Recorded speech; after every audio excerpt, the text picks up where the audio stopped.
बहुत ऊपर चलता है ना, तो वो बाढ़ का रूप ले लेता है। एक मानक रेखा तय किया गया है, इस रेखा से तक पानी जो है वो खतरा नहीं है, और ज्यादा अगर ऊपर उठता है तो क्या है, खतरे का निशान है।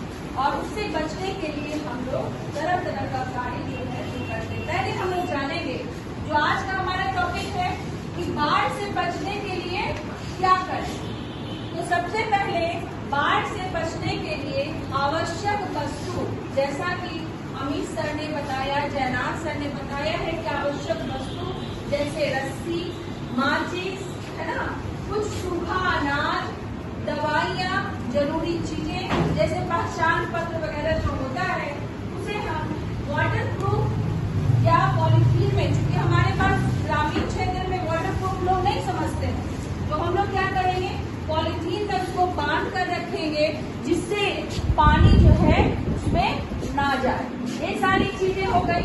अब सर ने बताया था कि डंडा रखेंगे बहुत बड़ा, तो क्या डंडा किस लिए रखा जाएगा, सांप मारने के लिए, भगाने के लिए। सांप को हम लोग भगाएंगे, कोई भी कीड़ा वगैरह अगर आ जाता है तो उसको हम भगाएंगे। उसके अलावा हम लोग तरल पदार्थ नहीं खाएंगे। तरल पदार्थ क्या, तैलीय पदार्थ, यानी पकौड़ा पकौड़ी जो हम लोग बरसात में खाते हैं, उससे दस्त जैसी बीमारी के शिकार हम लोग हो सकते हैं। तो हम लोगों को तरल पदार्थ नहीं खाना है। चौथा क्या करना है, पानी को उबाल कर पीना है। ये नहीं कि पानी को हम ऐसे ही पी लेंगे।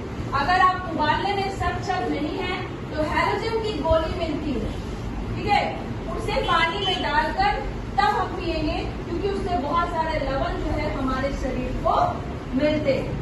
तो ये सारी चीजें हम करेंगे तब जब हमारे क्षेत्र में बाढ़ आ गया हो। और आपको पता है कि बिहार जो है उसके लिए सबसे बड़ी आपदा ही बाढ़ है, और उस आपदा की वजह जो है कौन सी नदी है, कोसी नदी है ना।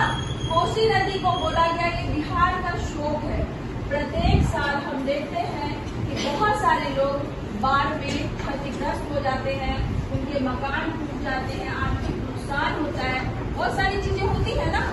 तो उससे बचने के लिए हम लोगों को उसका न्यूनीकरण करना होगा। न्यूनीकरण कर क्या होता है, यानी कम कर सके उसको। हम उसको रोक नहीं सकते, ये प्राकृतिक आपदा है, इसको हम लोग रोक नहीं सकते, तो इसको क्या करेंगे, हम कम करेंगे, यानी इसको कम करके उससे बचने का उपाय किया जा सकता है, ठीक है।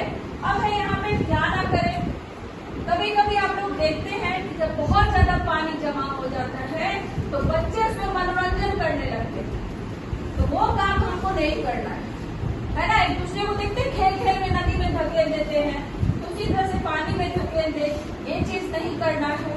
और उसके अलावे पानी, स्वच्छ पानी जो है वो हमेशा जो है उसको हम लोग उबाल के पिएंगे, जिससे अगर